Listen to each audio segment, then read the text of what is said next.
Beautiful people.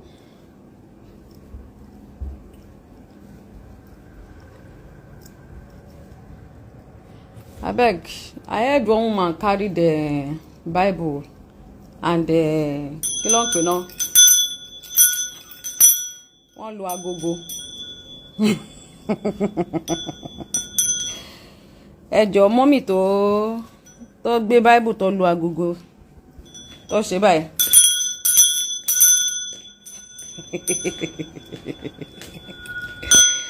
Hey, wàhálà.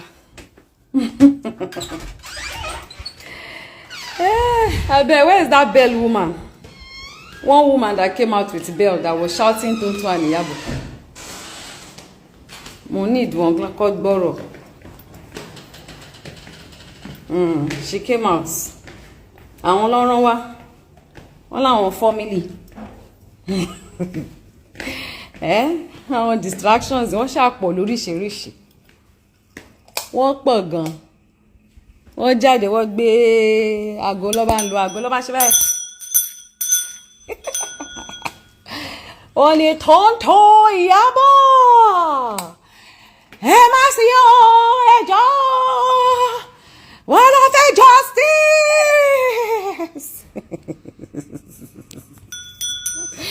Justice for Mohbad. Ẹjọ́. Hello, Iyabo. Nothing wey I no go see for every market day. Every fourth market day.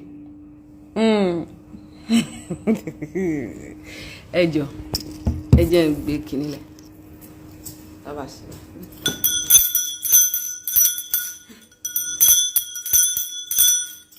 Blessing. Blessing. Blessing. Yes, ma'am. Abeg, let me bring one Bible. I need Bible. Bring one. Bible. Bring a Bible for me. There is Bible. Petra, go and bring one Bible for me. Okay. You know that my big Bible? Yes. Bring the biggest one. Ekede o. Ekede. Ekede o. Ekede.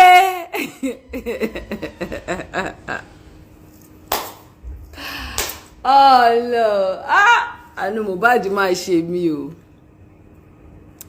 Àánú Mohbad ṣe mí ọlọ. Àánú ọmọ yẹn ṣe mí gan. So mọ̀mọ́ ẹwà ń tòótọ́ ni Mohbad wá ń go through gbogbo nǹkan tó go through kó tó lọ. Kí Mohbad tó kú ló go through gbogbo nǹkan tó go through lẹ́ẹ̀ jáde. Nígbà tí ọmọ yẹn sunkún kiri tó ní wọ́n nà òun. Nígbà tí ọmọ yẹn go through gbogbo stress tó ń go through.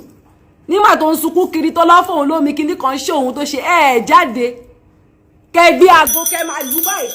Kẹ́ gbé Bible báyìí. Kẹ́ máa ṣe báyìí kẹ́ ní ẹjọ́ ẹ bá mi sílẹ̀ o ẹ ṣàánú mi ẹ ṣe o.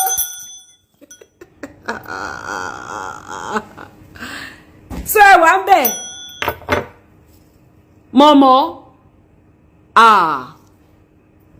Àṣẹ Mohbad níran ó ní family.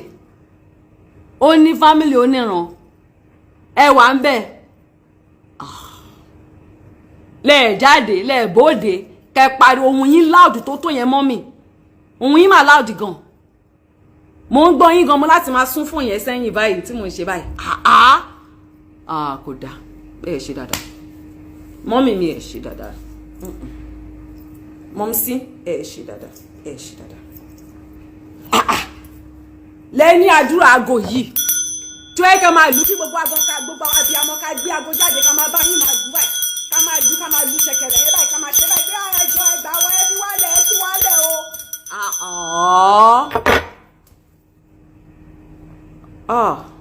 Oh, English. Oh, you people want English. Oh, my people, you have to understand that there are some things that is not sweet to say in English. You understand? There are some There are some issues that is just in your dialect that people can really understand it. Do you understand? There are some issues like that that is just your dialect. Okay. For my beautiful fans, I saw one woman, one elderly woman, she came out. I saw it on Insta plug. She carried this thing like this, bell, and she was doing like this. And then she carried Bible like this, and she was doing this. She was doing this. She said she's Mohbad's family. That nobody should bury Mohbad for now. That they want justice for Mohbad. That Daddy's Mohbad said he wants justice. So I was understanding. I was trying to get the message until I heard my name. She mentioned my name. She mentioned Tonto's name. So I was wondering. I said, which one is my own and Tonto's own inside this matter? I didn't understand. But one thing caught my attention. The way she was, very, she was even coughing. It can't be one. She was coughing when she was doing it. I was like, I almost got up to run to get her water. Do you understand? I was like, this woman, take it easy, you understand? So I was now wondering. I was like, did anybody call her to tell her that me and Tonto, we are the ones hindering them, or we are the ones that said we want to go? I don't understand. I need to understand her very well, because she came online. I'm sure you people go follow Insta plug. You see the video. How many of you saw that video where she came? She did like this.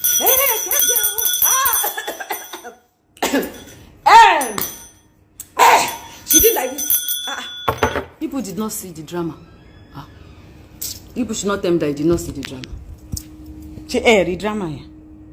She read drama here. Did you people see the drama? You saw it.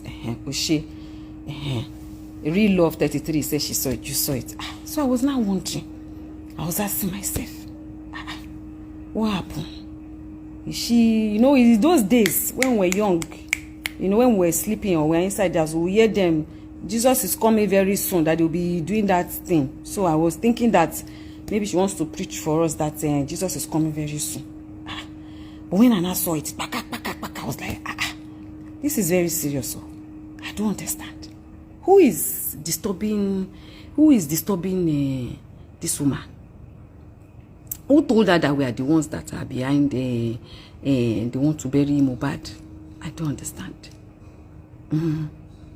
I didn't get it. So I was wondering. So I said I should come and do exactly what she did. Like this. Iyabo Ojo. Ọmọ láyà o jáde síta òun fún ìyálé sí. Ìyá máa fèsì. Ìyá gbọ́dọ̀ jáde, abiyamọ nìyẹn. Àwa tá ń ṣe kásẹ̀tì wọn ò jẹ́ kó dọ́dọ̀ ẹni. Kí wọ́n náà wá ṣe kásẹ̀tì ká wá wo tẹni tó máa wọ̀ gbòòrò bó ṣe jẹ́ celebrity tó. Bó ṣe ń ṣe analyse ọ̀rọ̀ màmá. Àwa náà á wá ṣe analyse ọ̀rọ̀ rẹ̀. Iyabo Ojo, ó ní màmá wà. Ìní Mohbad ń jìyà tó yẹn tí ò jáde. Ìgbà tí ọkọ rẹ̀ pè Mohbad tó gbé lọ sí England, jẹ́ n kọ́kọ́ bẹ̀rẹ̀ níbẹ̀ yẹn. Tí Mohbad sọ ìṣòro rẹ̀ fún ọkọ ẹ̀.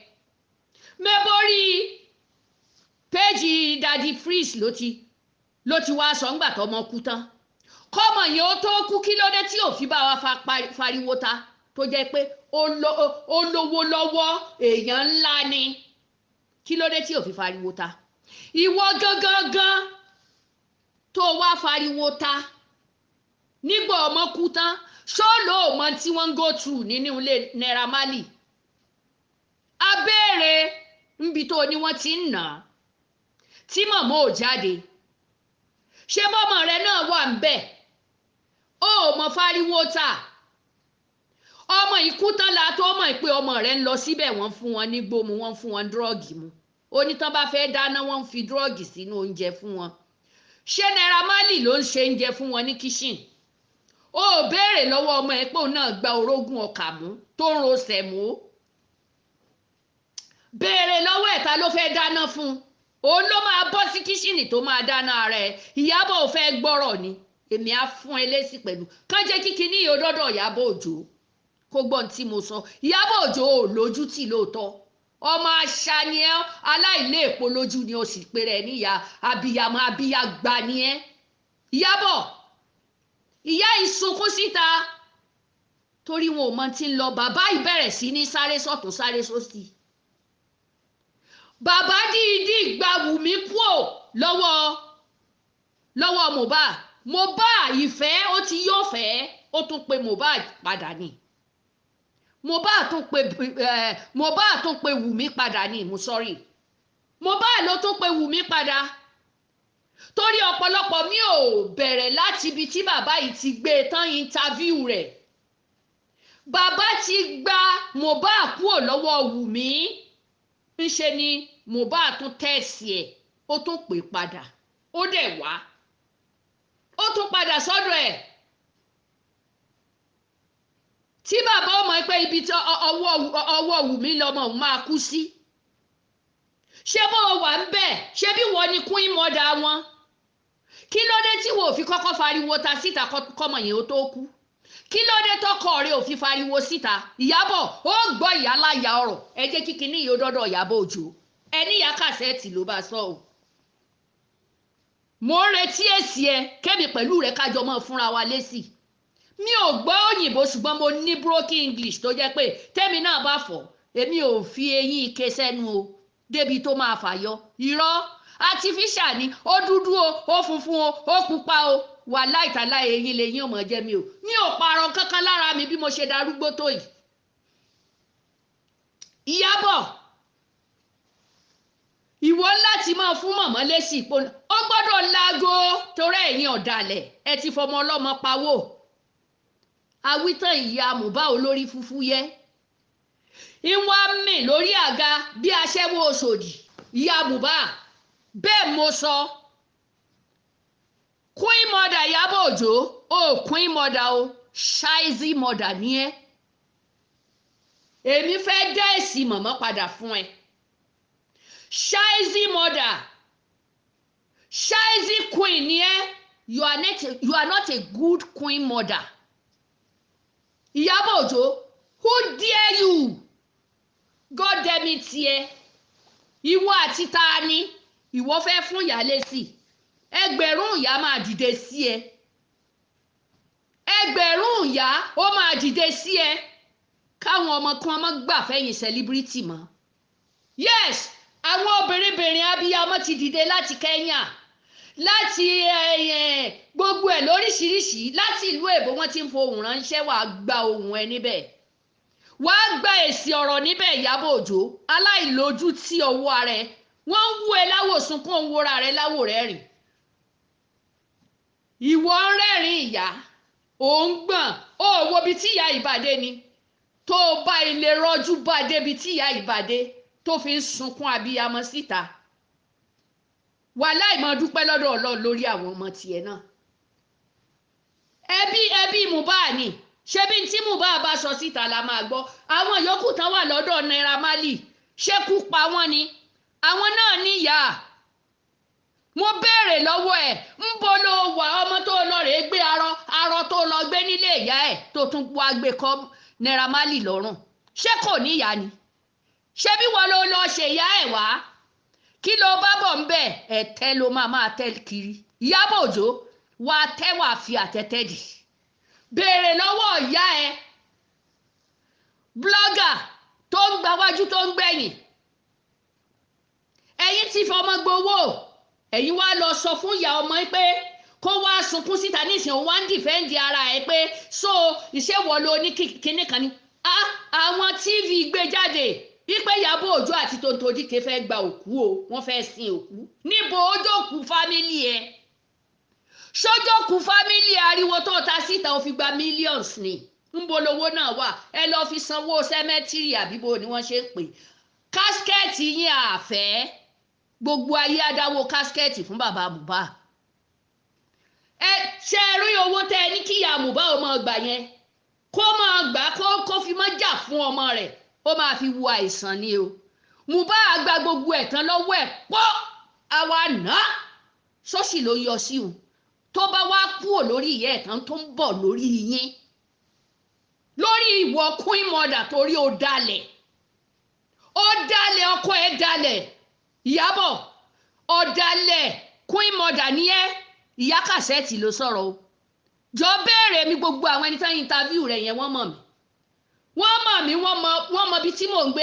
I'm living in Germany mo dẹ̀ wà nílé bó bá jẹ́lẹ̀ Haúsá ló ti wá bá mi tó bá jẹ́lẹ̀ bí sẹ́nẹ́tọ̀ tó lọ gbé wá tó gbé envelope wá sọ fún wọn mo lẹ́bí ní Taraba mo lẹ́bí ní Adamawa mo lẹ́bí ní Kaduna mo lẹ́bí ní Kano mo lẹ́bí ní Abuja lọ́ọ̀yà wà nù wọn àmì wà nù wọn ọ̀gá pátápátá àmì wà nù wọn njọgbọ́ adájọ́ SAN wà nù wọn kémi pẹ̀lú rẹ̀ wá pò pọ̀ njọgbọ́ ká fẹ̀yìn sẹ́nu ká fi ìrù ẹ̀sìn sórí ńkọ́ ni màdámù o àwa òbí ọmọ tá a fi àkísà tọ́ ọmọ gbogbo wa ti jáde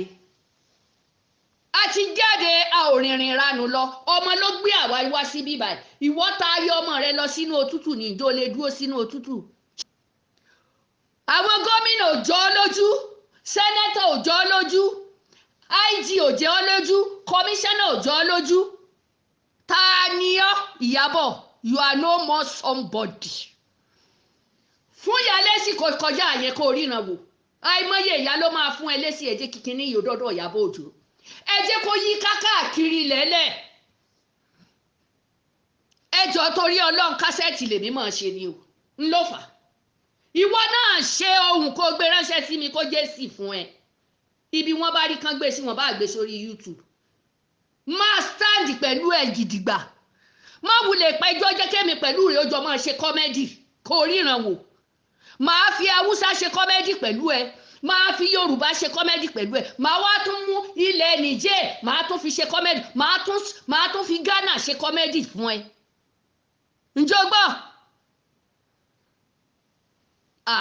ó lójú tì ó lẹ́nu ẹ̀ sí ó ti dìtìjú sí ẹ là ó ti disgrace gbogbo àwọn celebrity yòókù orí mú ẹ gbogbo àwọn ẹni tó ń tì mọ́lé kiri ẹlẹ́dàá wọn ti mú ẹ Ìyábọ̀ Òjó ẹlẹ́dàá wọn ti mú ẹ Ìyábọ̀ Òjó tó bá ṣe the needful kí ló dé kí ló wà bẹ́ẹ̀ àgbárùkù tiẹ̀ ipò ṣé tó bá wa bájọba wípé a fẹ́ mọ ikú tó pọ̀ mọ́ àwa rí ikú tó pọ̀ mọ́ tó wá òdẹ̀yìn sẹ́yìn àwọn èèyàn wá ń fèsì ṣó lérò pé òun rẹ agogo rẹ lè lé wọn wọlé ni kò lè lé wọn wọlé o bẹ̀rẹ̀ kọ́mẹ́dì ẹ kò rí wọn á jọ fi wá tajà ni èmi ò nídìí owó kínní mo ṣiṣẹ́ mi nílùú èbó yìí rúmà palọ̀ tí ń sùn mi ò gbà ní mọ́gẹ́jì ǹjọ́ gbọ́ rúmà bí mo wà ní Nàìjíríà mi ò gba rúmà palọ̀ tèmi ní mọ́gẹ́jì wà láìtàláì ǹjọ́ gbọ́ a ní ọ̀sẹ́ni tó máa tàn mọ́ ó ti àwọn Haúsá politician ọ̀rọ̀ yìí ti yí káàkiri lédè Haúsá me kike kiran kanki banza wofi malam ọ̀sì kí ló ń wí tí ó dùn lẹ́nu ẹ Ìyábọ̀ Òjó tó fún ya yẹn lẹ́sí ègé wàá gba baba ńlá kú èsì ṣe kọ́mẹ́dì á ṣe fún ẹ gidi. ẹ̀yin ọmọ ẹ ṣáìn fèsì yín Ìyá Cassette ló wí bẹ́ẹ̀ ǹjẹ́ gbọ́ ẹ ṣáìn fèsì yín ẹjọ́ ẹ̀pin yíká kí gbogbo ayé gbọ́ Ìyábọ̀ Òjó ti fẹ́ balẹ̀ Yorùbá jẹ́ tílé ìyá rẹ̀ ò bá ṣe é gbégbá lé bàbá ẹ lọ toró ti níran mẹ́ta ni ọ́ oko kan oṣù sì ní mọ́ dóbò tí fi dọmọ tó bá lo travel àgbọ̀ yẹn ó travel torú àwa yìí ǹjọ́ gbọ́ ọ̀làjú okó ló là àwa lajú ká tọmọ àwa lajú àgbà ní ìgbà lọ́hùn a sì fi àbùkù káwọn ẹni tán ṣe fún yàn níwọ̀n bàbá ṣe wà yìí a tún rẹ̀spẹ̀tì ọkọ wa bó ṣe wà nù sàárè a tún gbóṣùbà fún wọn kí ló dé Ìyábọ̀ lọ ṣọ́ra ẹ pẹ̀lú ìyá tó fẹ́ ta mọ́ yẹn lọ ṣọ́ra ẹ pẹ̀lú ìyá tó fẹ́ ta mọ́ yẹn njọgbọ́ béèrè pé ta ní jẹ́ Iya Cassette gbogbo àwọn ẹni tó interview rẹ̀ yẹn wà láìtàláì kò sí tó lè gbé mi sáré nù wọn o tí wọ́n bá respect òbí mo dẹ̀ like ẹni tó interview rẹ̀ gbẹ̀yìn gbogbo béèrè tó ń béèrè yẹn mo like ẹ̀ sórí pé òróró sọ tó wọ́n léwo ní títọ́ tó díkẹ́ ẹ̀yìn lẹ́ẹ̀bẹ̀rẹ̀ àwọn èèyàn sì rí pọ́nà ọ̀nà owó rírí lélẹ́yìí wọ́n dẹ̀ ń gbowó lọ́tún lósì bẹ́yìn náà ṣe ń gbà á nídìí yín mọ́ bàbá Tinubu ẹ gbà wá ẹ gbà àwọn ọmọ wa kúrò lọ́wọ́ àwọn sẹlíbírìtì tí wọn ò lè ṣiṣẹ́ alápáké àmọ́ yìí tó ń ṣiṣẹ́ nù wọn ó lẹ́nu ọ̀rọ̀ láwùjọ njọgbọ́ o ti fàtẹ́tẹ́ dì Ìyábọ̀ Òjó shut up your mouth kó stop the fuckery táànù Mohbad bá ṣe ẹ́ ni ò ní pariwo síta kó ranjú wọn kan lọ wú òkú ẹ wá ń ba abẹ́lẹ̀ ẹ̀ rán ya Mohbad síta pé kó wá gba òkú lọ́wọ́ àwọn dẹ̀dẹ̀rìn ẹ̀ tó bẹ́ẹ̀ ojú ti là monkey don open eye Ìyábọ̀ Òjó irọ́ ló pa àánú Mohbad ò sí ọ owó tó rí gbà mọ́ ni ṣáríìtì rẹ owó tó rí gbà mọ́ ni kò sí tó fẹ́ fi kún tó ọkàn dá ṣáríìtì lẹ́lẹ̀ láti mọ ní kí nǹkan kan ṣẹlẹ̀ tàbẹ́ni tó bá ti wà nínú position kan wàá fẹ́ rí pé o fẹ́ gbé wálẹ̀ lórí politics ẹ̀ ń tan kándù kí ló mú yín lọ sí airport láti dàlúrú Ọlọ́run ti expose ẹ̀ Ìyábọ̀ Òjó àwọn ẹni dẹ̀ ń gbé àìdíà yẹn fún ẹ tán ń gbowó yẹn fún ẹ ìyá tó wà nílùú òkèèrè yìí kò mọ tí ń lọ àfìgbà ṣẹlẹ̀ṣẹlẹ̀ yìí ni bàbá yìí sì ṣe tó sáré tó wá ní kí Mohbad Òjó kò gbogbo tó rí kó má gbowó yẹn sọ́wọ́ òun kí ò ná o wàláhì òun kí ò ná ó ti ní káwa abiyamọ jáde a sì ti jáde nìyẹn òun wá ń láàánú Mohbad ṣí ẹ òpònú ayírádà táànú Mohbad bá ṣí ẹ ni ojú tó ràn yẹn ò rí ni díẹ̀ mọ́lẹ̀ lọ́wọ́lọ́wọ́ báyìí fìdí ẹ̀ mọ́lẹ̀ kárójú tu ọ̀rọ̀ Mohbad ó wá lóun fáìtì fún justice wo lẹ́ ń fáìtì fún kan tó pósí ṣéwọ́ ló ní Mohbad ní tó fi lọ ra pósí ṣé o jẹ́ bí ẹ̀ bàbá ìsìn ọmọ rẹ̀ àwọn èèyàn rẹ̀ náà àwọn dàrọ́ ṣàǹkankan ni wọ́n pọ́n náà pọ́n léwé kí bàbá ó tó débẹ̀ èyí sì fẹ́ fojú rókù ọmọ rẹ̀ lóòótọ́ gẹ́gẹ́ bí bàbá ṣe sọ ó dẹ̀ fẹ́ sí nǹkan rẹ̀ kán kú lọ sí ẹgbà píkọ̀pù ẹ lọ sí kó kú òǹlẹ̀ ibi tó rà náà ló gbé fún wọn pé kán sí kì í ṣe pé ló tún lọ ra lẹ̀mí rárá tẹ́ wọ́n ń dá bàbá ìlẹ́bi lọ́tún lọ sí orí alọ́ba ó dájọ́ fún yín orí alọ́ba yóò dájọ́ fún yín ǹjẹ́ gbọ́ ẹ lè wín ní kéèsì yìí o ẹ dẹni yẹ̀yẹ́ lórí kéèsì ẹ sì dẹni àbùkù ẹ ní ṣe rí láwùjọ mọ́ ẹ gbà bẹ́ẹ̀ kí ló dé àìmọye yọ́yọ́n bọ̀ ìnìbá kú sí ọ̀rọ̀ yìí tí wọn ò bá fi ọgbọ́n ṣe Ọlọ́run ló mọye ẹni tẹ́ ẹ̀ bá padà nù ìbá lóyún fún Samlárì kí ló kayé olólòbó ẹ àìmọye ìyàwó tó wà ní ọkọ tí ń gbóbò ẹ gbóná kiri kí ló kàn ní bọ́dì mọ́pọ̀ ọmọ ọlọ́mọ iṣẹ́ tẹ́ ẹ kọ́ kò mọ́ ṣe ó fail Wùmí ó fail ìyá ẹ fail ó fail ẹ̀gbọ́n ẹ fail Queen mother yín gan fail pua.